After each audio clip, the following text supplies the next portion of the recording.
Okay, तो अब तुम सब ध्यान से सुनो। देखो, सपोज करो कि ये आपके पास कोई वायर है। मान लो कि आपके पास कोई वायर है, और मान लो दुनिया में कोई भी वायर होता है ना, आपका वायर किसका बना होता है? एटम्स का। तो इस वायर के अंदर आपके बहुत सारे एटम्स पड़े हुए हैं। ध्यान से देखो, क्या पड़े हुए हैं इस वायर के अंदर? आपके बहुत सारे एटम्स पड़े हुए हैं, इस तरीके से, है ना। तो अगर मान लो कि किसी इलेक्ट्रॉन को, अगर मान लो किसी इलेक्ट्रॉन को आपके वायर के थ्रू पास करना है, मान लो कोई इलेक्ट्रॉन है जिसको वायर के थ्रू पास करना है, तो उसका रास्ता इतना आसान नहीं है। पहले टकराएगा इससे, फिर से टकराएगा, फिर टकराएगा, फिर टकराएगा, फिर टकराएगा, फिर टकराएगा, फिर टकराएगा, फिर टकराएगा। तो इस तरीके से क्या होता है, आपका जो इलेक्ट्रॉन है वो टकराते टकराते टकराते वायर को क्रॉस करता है। तो इन एटम्स के कारण क्या होता है, रास्ते में है ना एक ऑब्स्टेकल होता है, एक रेजिस्टेंस होती है। तो लिखो अपनी कॉपी में, obstacle, obstacle to flow of electrons, obstacle to flow of electrons in a wire due to atoms between the path is called as resistance। तो इसको हम क्या बोलते हैं? रेजिस्टेंस। तो कोई तुम्हें पूछे कि बताओ रेजिस्टेंस का मतलब क्या है, तो रेजिस्टेंस का मतलब है obstacle to flow of electrons in a wire due to atoms in between the path is called as resistance. तो एटम के रास्ते में ये जो जितने एटम्स पड़े होते हैं ना, ये एटम क्या करते हैं, ये एटम आपके इलेक्ट्रॉन्स को इतनी आसानी से चलने नहीं देते। तो ये एटम क्या करते हैं, इलेक्ट्रॉन के मूवमेंट को अपोज करते हैं। और ये जो अपोजिशन है, ये जो ऑब्स्टेकल है, इसको बोलते हैं अपन रेजिस्टेंस। और रेजिस्टेंस की जो ऐसा यूनिट होती है वो तुम्हें याद रखनी है, वो होती है ओम, जिसको डिनोट करते हैं अपन इससे, ओम के सिंबल से। बना लो अपनी कॉपी में। तो रेजिस्टेंस का मतलब क्या है, जब भी आपके इलेक्ट्रॉन किसी वायर के थ्रू पास करते हैं, तो वायर के अंदर बीच में क्या पड़े होते हैं? एटम्स। ये एटम इस इलेक्ट्रॉन को पास करने में मुश्किल प्रोवाइड करते हैं, ऑब्स्टेकल, अपोजिशन प्रोवाइड करते हैं, और इस अपोजिशन को हम बोलते हैं रेजिस्टेंस। किसी को इसमें कोई डाउट है तो तुम पूछ सकते हो यार।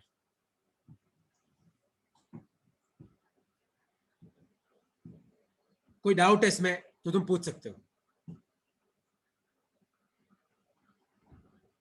ठीक है।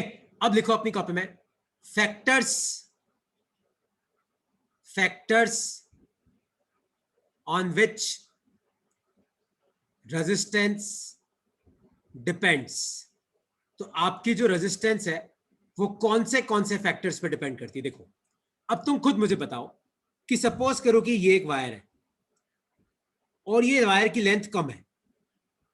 मान लो कि इस वायर में ऐसे एटम्स पड़े हुए हैं, तो अगर किसी इलेक्ट्रॉन को पास करना है तो इससे टकराएगा, इससे टकराएगा, इससे टकराएगा, इससे टकराएगा, इससे टकराएगा, बाहर निकल जाएगा। और यही मान लो आपके पास एक वायर है, मान लो उसकी लंबाई इतनी ज्यादा है, और मान लो कि यहाँ पे रास्ते में बहुत सारे एटम्स पड़े हुए हैं, ठीक है। अब आप मुझे बताओ, अब अगर इलेक्ट्रॉन को इस वायर के थ्रू पास करना है, तो इससे टकराएगा, इससे टकराएगा, इससे टकराएगा, इससे टकराएगा, इससे टकराएगा, इससे, फिर इससे, फिर इससे, फिर इससे, फिर इससे, फिर इससे, फिर इससे, इस तरीके से। तो जितना ज्यादा आपका लंबा वायर होगा, रास्ते में उतने ज्यादा एटम्स होंगे, तो उतना ज्यादा रेजिस्टेंस होगा। तो पहला फैक्टर है कि आर डिपेंड्स ऑन एल। तो जितनी ज्यादा लेंथ होगी उतना ज्यादा रेजिस्टेंस होगा। तो पहला फैक्टर क्या है आपका? Length of wire. The more the length, the more will be the resistance। लिख लो अपनी कॉपी में। तो factors on which resistance depends में सबसे पहला फैक्टर है आपका लेंथ। तो जितना लंबा वायर होगा उतनी ज्यादा आपकी वायर की क्या होगी? रेजिस्टेंस होगी। लिख लो अपनी कॉपी में। और इसमें कोई डाउट है तो तुम पूछ सकते हो मुझसे यार।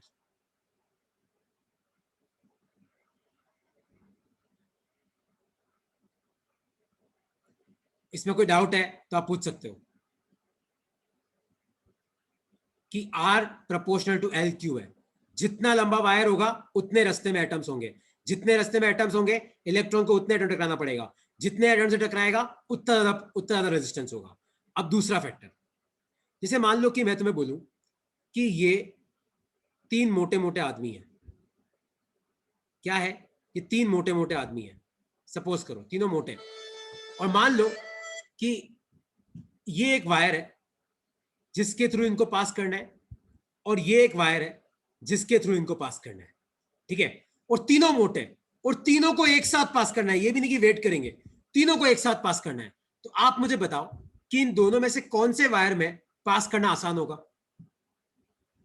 ये तीन मोटे लोग हैं, तीनों को इन दोनों में घुसना है एक साथ, तो ऊपर वाले वायर का एरिया कम है तो तीनों को घुसने में दिक्कत होगी, लेकिन नीचे वाले का एरिया ज्यादा है तो थोड़ी तो आसानी होगी, है ना। सेम आपके इलेक्ट्रॉन्स के साथ होता है। तुम्हें पता है इलेक्ट्रॉन्स नेगेटिव चार्ज होते हैं, तो दो इलेक्ट्रॉन एक दूसरे को रिपेल करते हैं। तो अगर मान लो मैं तुम्हें बोलूं कि यार मेरे पास एक वायर है, उससे मुझे 10,000 इलेक्ट्रॉन भेजने, सब इलेक्ट्रॉन एक दूसरे को रिपेल कर रहे हैं, तो एक केस में मान लो आपका एरिया कम है, एक केस में आपका एरिया ज्यादा है। तो जहां पे एरिया ज्यादा होगा वहां पे आराम से निकलेंगे, क्योंकि ज्यादा इलेक्ट्रॉन है, एरिया ज्यादा है, आराम से पास करेंगे। तो दूसरा फैक्टर लिखो आप अपनी कॉपी में, resistance inversely proportional to area, area of cross section. तो यहाँ पे इनवर्सली प्रोपोर्शनल क्यों आया, तुम्हें समझ में आया?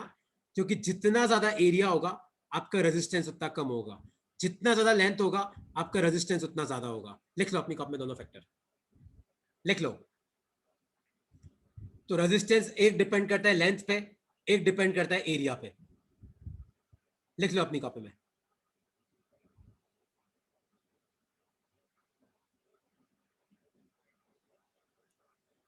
आया समझ में कि डाउट है? जितना ज्यादा लेंथ होगा उतना ज्यादा रेजिस्टेंस होगा, जितना ज्यादा एरिया होगा रेजिस्टेंस उतना कम होगा, ठीक है। और याद रखना आर एक डिपेंड कर रहा है एल पे, आर एक डिपेंड कर रहा है एरिया पे, और इन दोनों प्रपोर्शन को रिप्लेस करके हमें कांस्टेंट लगाते हैं रो। तो आर का फॉर्मूला बनता है रो एल बाय ए। और एक चीज तुम लोग याद रखना हमेशा, फिजिक्स में जब भी तुम किसी प्रपोर्शन को हटा के कोई कांस्टेंट लगाते हो, जैसे यहां पे मैंने इन दोनों प्रपोर्शन को हटा के रो लगाया, तो इसको ना तो आर से मतलब है, ना एल से मतलब है, ना ए से मतलब है। एल चेंज होगा, ए चेंज होगा, तो आर चेंज होगा, रेजिस्टिविटी पे कोई फर्क नहीं पड़ेगा। तो तीसरा फैक्टर लिखो तुम अपनी कॉपी में, रेजिस्टिविटी। रेजिस्टिविटी, तो कोई तुम्हें पूछे कि वो कौन से तीन फैक्टर है जिसपे आपका रेजिस्टेंस डिपेंड करता है, तो एक फैक्टर है लेंथ मतलब लंबाई, एक फैक्टर है एरिया मतलब कितना एरिया ऑफ क्रॉस सेक्शन है, तीसरा फैक्टर है आपका रेजिस्टिविटी कि रेजिस्टिविटी कितनी है। लिख लो अपनी कॉपी में। तो फॉर्मूला बनता है R equal to rho L by A. लिख लो अपनी कॉपी में इसको,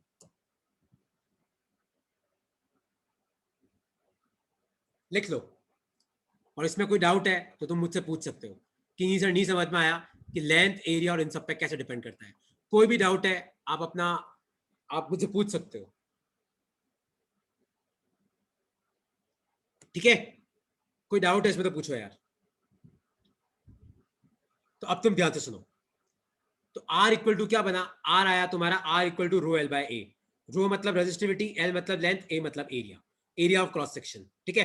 नेक्स्ट लिखो अपनी कॉपी में, फैक्टर्स ऑन विच,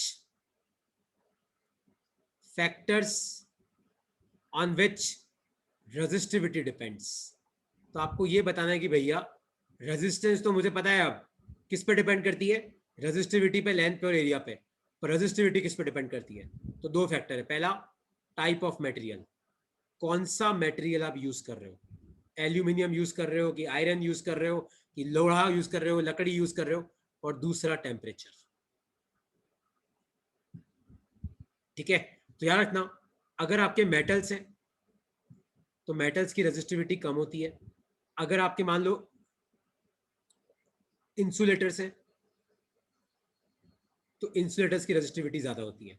और टेम्परेचर की बात करें तो याद रखना, लिखना अपनी कॉपी में, for metals resistivity is inversely proportional to temperature.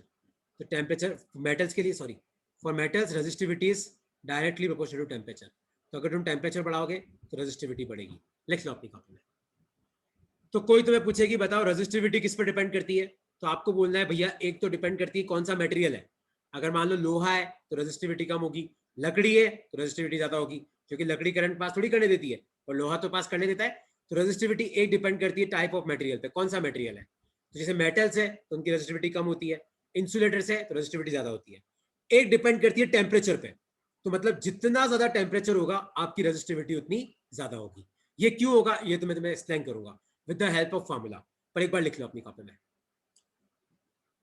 और याद रखना resistivity is independent of, independent of length and area. तो अगर कोई तुम्हें पूछे कि मैंने वायर का लेंथ बढ़ाया तो उस पर रेजिस्टिविटी में क्या फर्क पड़ेगा? कोई फर्क नहीं पड़ेगा। कोई तुम्हें बोले कि मैंने वायर का एरिया बढ़ा दिया, तो उस पर रेजिस्टिविटी क्या फर्क पड़ेगा? कोई फर्क नहीं पड़ेगा। लेंथ और एरिया का रेजिस्टिविटी पे कोई भी फर्क नहीं पड़ता है। Resistivity is independent of length and area. तो रेजिस्टिविटी किस पर डिपेंड करती है? कौन सा मटेरियल है और कितना टेम्परेचर है।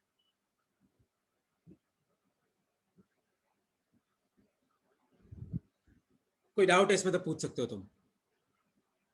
और इतना फॉर मेटल्स टेम्परेचर बढ़ता है तो रेजिस्टिविटी बढ़ती है। और यहाँ पे एक और लाइन साथ ही साथ लिख देना, फॉर सेमीकंडक्टर्स, अपना पूरा चैप्टर है सेमीकंडक्टर का वैसे आगे जाके, फॉर सेमीकंडक्टर्स लिखना resistivity inversely proportional to temperature होती है।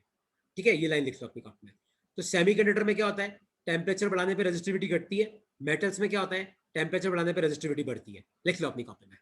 तो रेजिस्टिविटी किस पे डिपेंड करती है वो तुम्हें याद रखना है। टेम्परेचर पे कैसे डिपेंड करती है वो तुम्हें याद रखना है कि मेटल्स के लिए टी बढ़ेगा रो बढ़ेगा, टी घटेगा रो घटेगा। पर सेमीकंडक्टर में उल्टा है, टी बढ़ेगा तो रो घटेगा, है ना। और रेजिस्टिविटी को लेंथ और एरिया से कोई मतलब नहीं है। आया तुम्हें समझ में कि नहीं समझ में आया? और कोई डाउट है तो तुम पूछ सकते हो इसमें।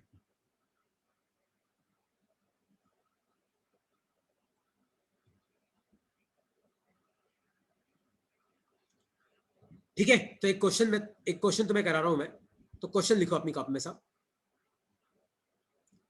A wire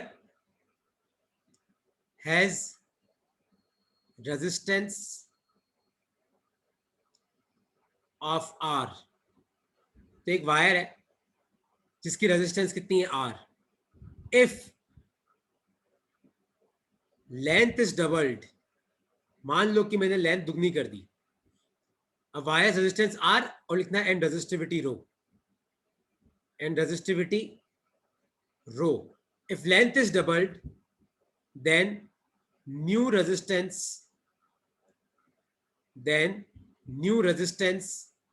and resistivity will be, चार ऑप्शन दे रहा हूं मैं तुम्हें, आपको बताना है कि इनमें से कौन सा करेक्ट है। तो एक वायर की रेजिस्टेंस आर है और रेजिस्टिविटी रो है। अगर मान लो मैंने उसकी लेंथ दुगनी कर दी, तो आपको बताना है नया रेजिस्टेंस कितना होगा, नई रेजिस्टिविटी कितनी होगी। तो 2R, 2 रो, R, 2 रो, 2R, रो और R, रो। सोचो क्या होगा इसका आंसर।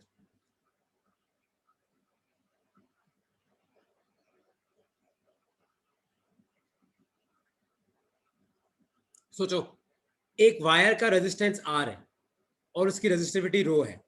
अगर मान लो मैंने उसकी लंबाई दुगनी कर दी, लंबाई क्या कर दी? दुगनी कर दी, तो आपको बताना है कि नया रेजिस्टेंस और नई रेजिस्टिविटी क्या होगी। सोचो, देखो लेंथ डबल करी तो भैया आर तो डिपेंड करता है लेंथ पे। अगर लेंथ डबल करोगे तो रेजिस्टेंस तो डबल हो जाएगी।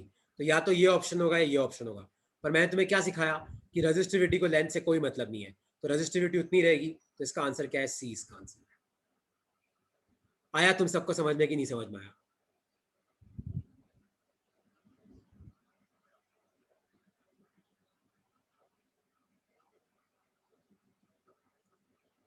रानू कोई डाउट है? सिद्धार्थ, यश कोई डाउट है तो पूछो। वंश भाई क्लियर हुआ तुम सबको कि डाउट है इसमें?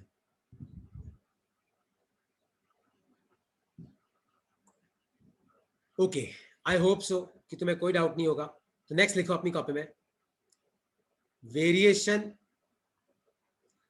Of resistance with temperature, variation of resistance with temperature for metals। तो देखो, सपोज करो कि T1 टेम्परेचर पे आपका रेजिस्टेंस है R1 और T2 टेम्परेचर पे आपका रेजिस्टेंस है R2, और आपको दे रखा है कि T2 ग्रेटर देन T1 है। तो याद रखना, आपको ये फॉर्मूला याद रखना है, R2 equal to R1 1 plus alpha T2 minus T1। लिख लो अपनी कॉपी में। तो अगर ये वाला फॉर्मूला किसके लिए एप्लीकेबल है? खाली मेटल्स के लिए। ये वाला फॉर्मूला क्या बोलता है कि अगर मान लो T1 टेम्परेचर पे रेजिस्टेंस R1 है, मान लो T2 टेम्परेचर पे रेजिस्टेंस R2 है, और मान लो T2 T1 से बड़ा है, मतलब T2 T1 से बड़ा है, तो एक बात पक्की है कि R2 भी R1 से बड़ा होगा। क्योंकि मैंने तुम्हें क्या सिखाया? टेम्परेचर बढ़ाने पे मेटल्स की रेजिस्टिविटी बढ़ती है। तो रेजिस्टिविटी बढ़ती है तो रेजिस्टेंस भी बढ़ेगा, तो R2 will be greater than R1, तो R2 equal to R1 1 plus alpha T2 minus T1 हो जाएगा। और याद रखना, मान लो T1 टेम्परेचर पे रेजिस्टिविटी ρ1 है, T2 पे रेजिस्टिविटी ρ2 है, तो रेजिस्टिविटी के लिए भी यही फॉर्मूला आएगा, ρ2 equal to ρ1 1 plus alpha T2 minus T1, पर अल्फा होता है आपका temperature coefficient of resistivity, temperature coefficient of resistivity, लिख लो अपनी कॉपी में।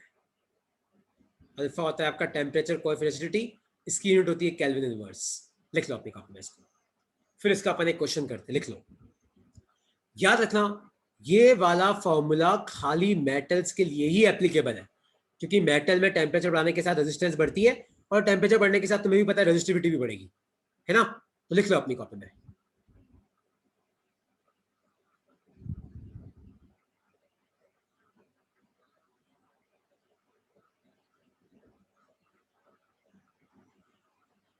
ठीक है, तो अब एक क्वेश्चन तुम लोगों को सॉल्व करना है। देखते हैं सीन। T1 टेम्परेचर पे रेजिस्टेंस R1 है और रेजिस्टिविटी ρ1 है। T2 टेम्परेचर पे रेजिस्टेंस R2 है और रेजिस्टिविटी ρ2 है। और मान ले कि T2 T1 से बड़ा है, तो टेम्परेचर बढ़ाएगा तो रेजिस्टेंस भी बढ़ेगा, तो R2 भी R1 से बड़ा होगा। अगर T2 T1 से बड़ा है तो R2 भी R1 से बड़ा होगा। तो तुम्हें ये फॉर्मूला याद रखना है, ये एम्पिरिकल फॉर्मूला है, मतलब ये एक्सपेरिमेंट से निकाला गया फॉर्मूला है, इसका कोई डेरिवेशन नहीं है मेरे पास। तो R2 equal to R1 1 plus alpha T2 minus T1, और सेम रेजिस्टिविटी के लिए ρ2 equal to ρ1 1 plus alpha T2 minus T1। ठीक है, और एक चीज तुम लिख लेना यहाँ पे साइड में, SI यूनिट ऑफ रेजिस्टिविटी, की रेजिस्टिविटी की अपन SI यूनिट कैसे निकालेंगे।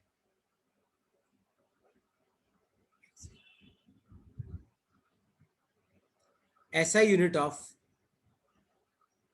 रेजिस्टिविटी देखो कैसे निकालेंगे। R का फॉर्मूला क्या है, रो एल बाय ए, तो रेजिस्टेंस की यूनिट क्या होती है ओम, रो की अपने को निकालनी है, लेंथ की होती है मीटर, एरिया की होती है मीटर स्क्वायर, एम से एम गया, तो रेजिस्टिविटी की एसआई यूनिट कितनी आ जाएगी, ओम मीटर। ये तुम्हें याद रखना है, ठीक है, ये साइड में लिख लेना यार, लिख लो इसको। फिर एक क्वेश्चन करते हैं अपन इसका।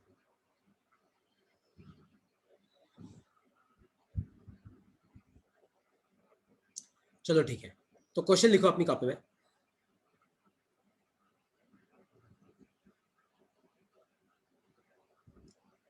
Oh, 1 second now. Just give me 1 second.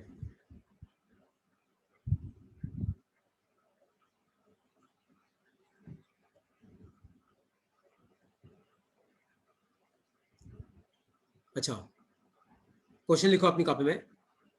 If at 20 degree Celsius, comma, resistance of a nickel wire is 30 ohm, and at 40 degree Celsius, resistance of wire becomes 40 ohm. Find alpha for निकल। तो आपको बताना है कि निकल के लिए alpha की वैल्यू कितनी होगी। अल्फा मतलब आपका टेम्परेचर कोएफिशिएंट ऑफ रेजिस्टिविटी। देखो क्या दे रखा है, 20 डिग्री सेल्सियस पे रेजिस्टेंस कितनी है, 30 ओम। आपको उसको केल्विन में कन्वर्ट नहीं करना है, ठीक है। तो इनिशियल टेम्परेचर कितना है और वहां पे रेजिस्टेंस कितनी है, 30 ओम। और 40 डिग्री सेल्सियस पे रेजिस्टेंस 40 ओम हो जाती है, तो फाइनल टेम्परेचर कितना है और फाइनल रेजिस्टेंस कितनी है, 40 ओम। आपको अल्फा निकालना है, तो R2 इक्वल टू R1 और ब्रैकेट में आ जाएगा 1 plus alpha T2 minus T1। आ गया। देखो R2 कितना है 40, R1 कितना है 30, 1 प्लस अल्फा, और 40 में से 20 गए। सॉल्व करो कितना आएगा, देखो 0 से 0 गया, 3 को नीचे लेके आओ, तो 4/3 equal to 1 plus alpha into 10 आ जाएगा, सॉरी 20 आ जाएगा, क्योंकि 40 में से 20 गए, 20 बचे। इस 1 को इधर लेके आओ, तो 1 को इधर लेके आओगे तो क्या बचेगा, 4/3 माइनस 1 इक्वल टू क्या बचेगा आपका 20 अल्फा बचेगा। तो 4/3 माइनस 1 क्या हो जाएगा, 1/3 इक्वल टू 20 अल्फा। तो अल्फा कितना आ जाएगा, 1/60 केल्विन इनवर्स।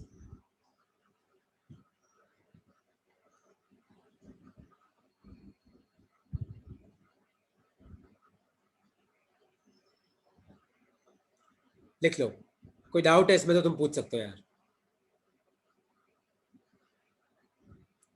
कोई भी डाउट है तो पूछो कि नहीं सर नहीं समझ में आया। तहसीन कोई डाउट है, रानू कोई डाउट है, वंश कोई डाउट है, सिद्धार्थ भाई, यश भाई, तो पूछो। शौर्य कोई डाउट है तो क्लियर करो यार। सयाम, दिशा, भानु, तनु कोई डाउट है तो पूछो। सर 1/60 के बाद क्या लिखा है? केल्विन इनवर्स, इसकी यूनिट। रानू यहाँ पे अगर तू केल्विन में भी लेगी ना तो भी कोई फर्क नहीं पड़ेगा बेटा। पता है क्यों? जैसे मान ली तू 20 डिग्री को केल्विन में कन्वर्ट कर तो ये आ जाएगा 293 केल्विन, और 40 डिग्री को कन्वर्ट कर तो ये आ जाएगा 313 केल्विन। अब तेरे को तो डिफरेंस लेना है, डिफरेंस में तो क्या फर्क पड़ेगा, डिफरेंस में वापस बीसी बचेगा, इसलिए हमें फर्क नहीं पड़ता।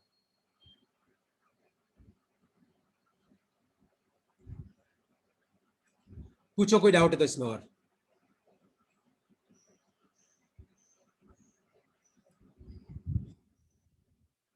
क्लियर हो गया सबको कि नहीं क्लियर हुआ?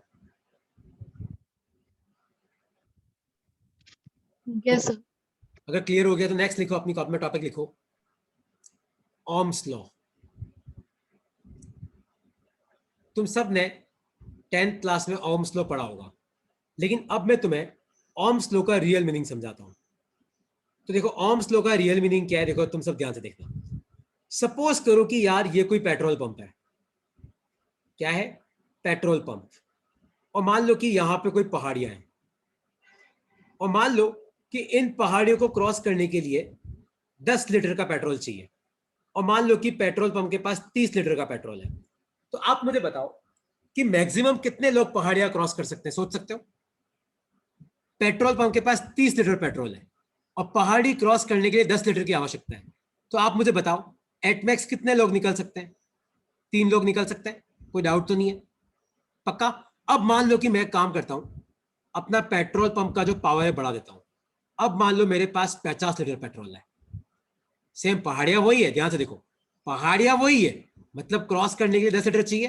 तो अब आप मुझे बताओ कि यहां से कितने लोग निकल सकते हैं, सोचो। 5 निकल सकते हैं, 1 2 3 4 5, कोई डाउट तो नहीं है? अब सपोज करो कि मेरे पेट्रोल पंप के पास मान लो 100 लीटर पेट्रोल है, पहाड़ियां वही है, ध्यान से देखो, पहाड़ियां वही है, 10 लीटर चाहिए। तो अब मुझे बताओ कितने लोग निकल सकते हैं? 10 लोग निकल सकते हैं। तो तुम ध्यान से देखो, जैसे जैसे आप पेट्रोल पंप का पावर बढ़ा रहे हो या पेट्रोल पंप की कैपेसिटी बढ़ा रहे हो, वैसे वैसे आपके नंबर ऑफ लोग बढ़ रहे हैं, सेम होता है। अगर मान लो आपके पास कोई सर्किट है और मान लो इस सर्किट में मान लो कोई बैटरी लगी है और मान लो आपके पास रेजिस्टेंस है आर, तो जैसे जैसे तुम बैटरी का पोटेंशियल बढ़ाओगे वैसे वैसे ज्यादा इलेक्ट्रॉन ट्रैवल करेंगे, और ज्यादा इलेक्ट्रॉन ट्रैवल करेंगे तो याद है करंट का फॉर्मूला क्या था, क्यू बाई टी। तो जितना ज्यादा चार्ज चलेगा उतना आपका करंट फ्लो करेगा। तो यही ओम्स लॉ है। तो ओम्स लॉ ये बोलता है कि जितना ज्यादा पोटेंशियल डिफरेंस आप लगाओगे उतना ज्यादा आपका करंट फ्लो करेगा। याद है 10वीं क्लास में पढ़ा होगा तुमने कि जितना ज्यादा बैटरी का पोटेंशियल होगा मतलब बैटरी में उतनी ज्यादा कैपेसिटी है, मतलब बैटरी से उतना इलेक्ट्रॉन निकल सकते हैं, और जितने इलेक्ट्रॉन निकलेंगे आपके रजिस्टर में उतना करंट फ्लो करेगा, है ना? तो लिखो अपनी कॉपी में, according to Ohm's law, according to Ohm's law, comma, current flowing in a wire, किसी भी वायर में कितना करंट फ्लो कर रहा है, current flowing in a wire is directly proportional to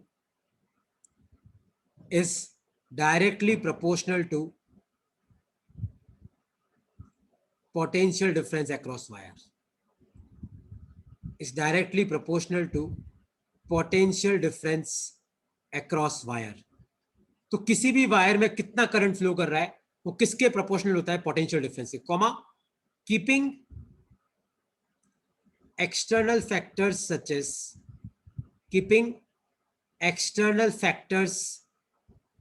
as temperature, humidity constant. मतलब जब मैं ओम्स लॉ की बात कर रहा हूं तो मैं यार इनकी बात नहीं कर रहा हूं कि टेम्परेचर चेंज हो रहा है कि नहीं हो रहा है, मुझे इनसे मतलब नहीं है। मतलब मैं ओम्स लॉ की बात कर रहा हूं तो मैं क्या बोल रहा हूं कि ओम्स लॉ ये बोलता है कि current flowing in a wire, किसी भी वायर में कितना करंट फ्लो कर रहा है is directly proportional to potential difference across wire. Potential difference मतलब कितनी ज्यादा वोल्टेज की आपने बैटरी लगाई है, तो जितना ज्यादा पोटेंशियल डिफरेंस आप लेके आओगे उतना करंट फ्लो करेगा, है ना?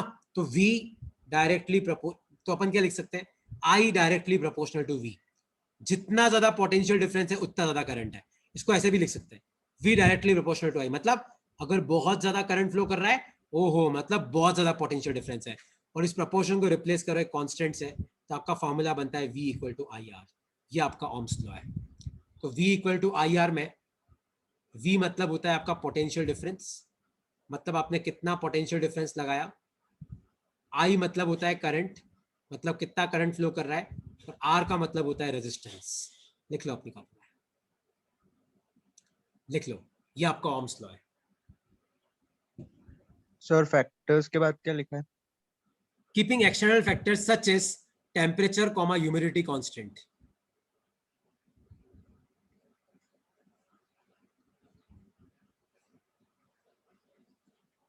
कई लोग यहाँ पे प्रेशर भी लिखते हैं, temperature comma humidity comma pressure, but any वो ह्यूमिडिटी में प्रेशर अपने आप ही कवर हो जाता है।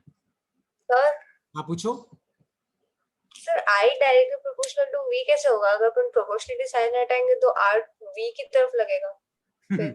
नहीं, देखो ये समझ में आया कि ये कैसे होगा, आई प्रोपोर्शनल टू वी।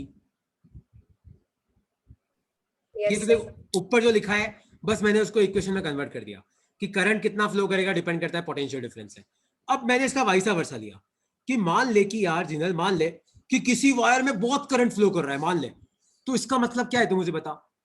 किसी वायर में बहुत करंट फ्लो कर रहा है, इसका क्या मतलब है कि उसके अक्रॉस ज्यादा पोटेंशियल डिफरेंस है कि कम पोटेंशियल डिफरेंस है। फिर ज्यादा। तो मतलब आई ज्यादा है मतलब वी ज्यादा है, ये भी बोल सकते हैं अपन।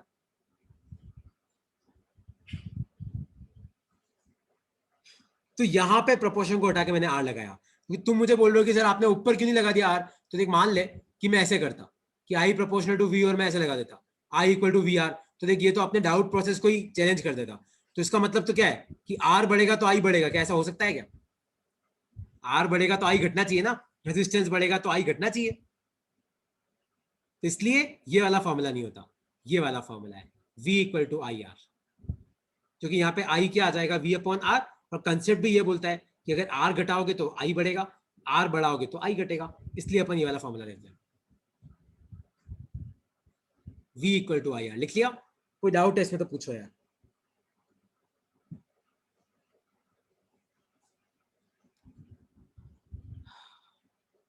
ओके, किसी को कोई डाउट नहीं तो आगे बढ़ू मैं, कि डाउट है? ओके, कोई डाउट नहीं है तो नेक्स्ट टॉपिक लिखो अपनी कॉपी में, रिलेशन बिटवीन करंट डेंसिटी। याद है लास्ट क्लास में हमने पढ़ाया था current density and electric field. अगर तुम भूल गए हो तो मैं तुम्हें वापस रिवाइज कराता हूं। देखो टॉपिक लिखो, relation between current density and electric field. तो याद है लास्ट क्लास में मैंने तुम्हें 3 फॉर्मूले पढ़ाए थे। एक ये पढ़ाया था कि मान लो कि आपके पास कोई वायर है जिसके अक्रॉस पोटेंशियल डिफरेंस V है, और मान लो वायर की लेंथ है L, तो अपन लिख सकते हैं V equal to E into L. याद है कि भूल गए? V equal to E into L. उसी तरीके से याद है मैंने तुम्हें एक और फॉर्मूला पढ़ाया था करंट डेंसिटी का, J equal to I upon A. J मतलब होता है करंट डेंसिटी, वो होता है करंट अपॉन एरिया। याद है ये फॉर्मूला? उसी तरीके से आज अपन ने एक और फॉर्मूला पढ़ा R equal to rho L by A. याद है? अभी पढ़ा इक्वेशन नंबर 3। और लास्ट में अभी मैंने एक और फॉर्मूला तुम्हें पढ़ाया V equal to I R. याद है? ये चौथा फॉर्मूला। ठीक है, तो देखो इन चारों इक्वेशन को देखो अपन कैसे जोड़ते हैं। तो V की जगह आप लिखो E इंटू एल, आई की जगह आई, और आर की जगह आ जाएगा रो एल बाय ए। मैंने क्या किया, इस V की जगह लिखा E इंटू एल, आर की जगह रो एल बाय ए। देखो एल से एल घटा, तो E को अपन क्या लिख सकते हैं, आई अपॉन ए इंटू रो लिख सकते हैं। लेकिन आप मुझे बताओ आई अपॉन ए क्या है, जे, तो E को अपन क्या लिख सकते हैं, E इक्वल टू जे रो। लिख लो आपकी कॉपी में, बहुत इंपॉर्टेंट रिलेशन है ये, E इक्वल टू जे रो। लिख लो अपनी कॉपी में। तो E मतलब इलेक्ट्रिक फील्ड, जे मतलब करंट डेंसिटी, रो मतलब रेजिस्टिविटी। लिख लो अपनी कॉपी में इक्वेशन। ये डेरिवेशन है, हाँ डी करके लिखना, डेरिवेशन। और ये फॉर्मूला तुम्हें याद रखना है न्यूमेरिकल सॉल्व करने के लिए। लिख लो।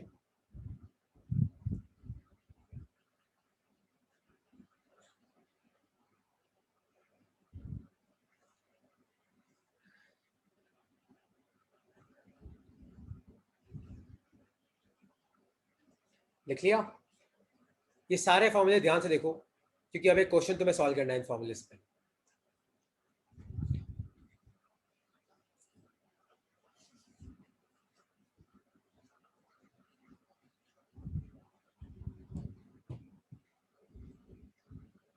देख लिया? तो एक क्वेश्चन सॉल्व करो सब लोग। तो क्वेश्चन है ये, पोटेंशियल डिफरेंस ऑफ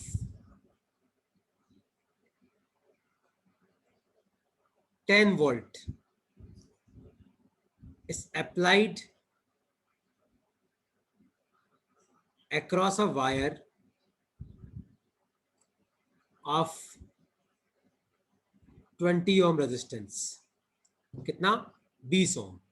तो potential difference of 10 volt is applied across a wire of 20 ohm। Find current, comma, electric field, comma, current density, comma, resistivity of wire। क्या निकालना है? रेजिस्टिविटी। आपको दे रखा है कि वायर की जो लेंथ है वो 2 मीटर है। क्या दे रखा है आपको? वायर की लेंथ 2 मीटर दे रखी है और वायर का जो एरिया ऑफ क्रॉस सेक्शन है वो आपको 1 मीटर स्क्वायर दे रखा है। ट्राई कर सकते हो इसका आंसर। तो potential difference of 10 volt is applied across a wire of 20 ohm. Find current, तो आपको करंट निकालना है। एक आपको इलेक्ट्रिक फील्ड निकालनी है कि भैया इलेक्ट्रिक फील्ड कितनी होगी। एक आपको करंट डेंसिटी निकालनी है, मतलब जे कितना होगा। एक आपको वायर की रेजिस्टिविटी निकालनी है, मतलब रो। और लेंथ और एरिया आपको दे रखा है। ट्राई करो क्या आएगा इसका आंसर, सोचो।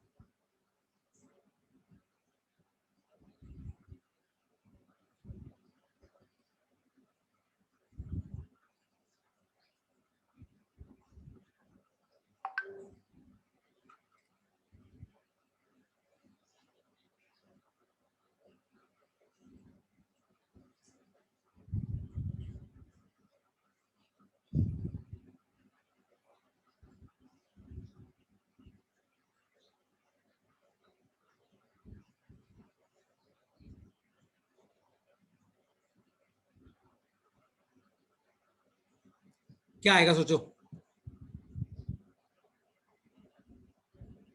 पिछले साइड शौर्य, एक सेकंड रुकना है बेटा। ये रही पिछली वाली स्लाइड।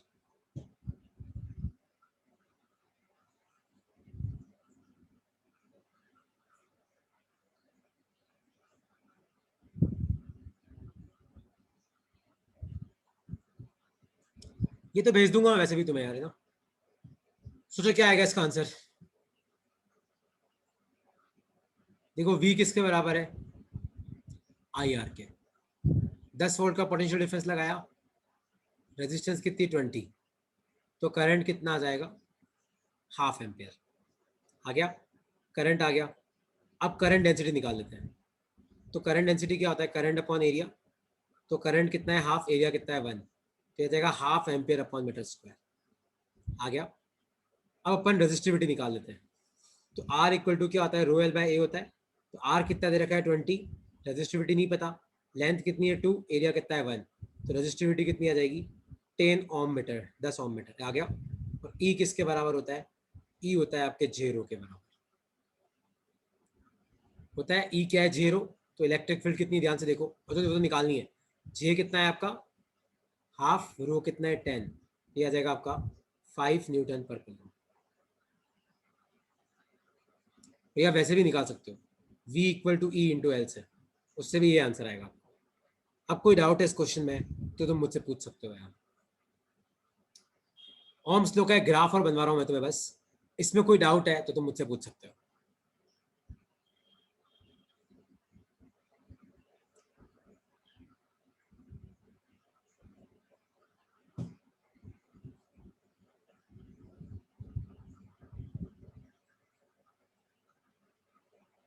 तो ये आपका ओम्स लॉ का ग्राफ है, देखो।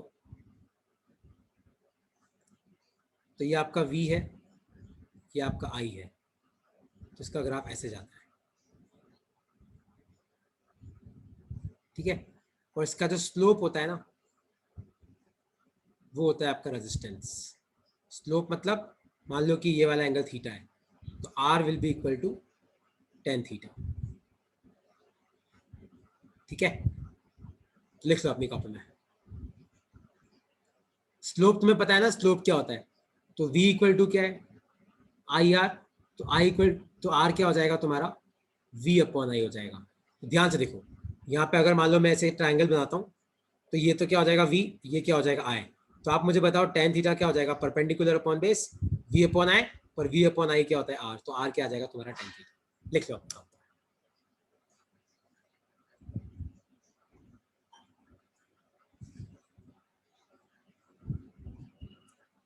और कुछ पूछना है तो आप पूछ सकते हैं।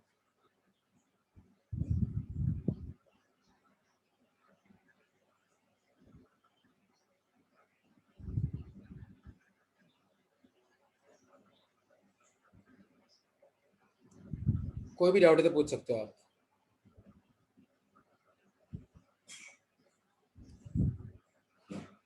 ओके, चलिए स्लाइड में तुम्हें भेज दूंगा। आज मैं तुम्हें एनसीईआरटी के कुछ क्वेश्चंस भेजता हूँ, है ना, स्नैपशॉट लेके, तो वो तुम ट्राई करना, ठीक है।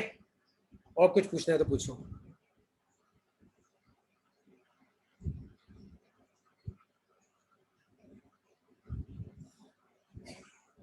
चलो ओके यार।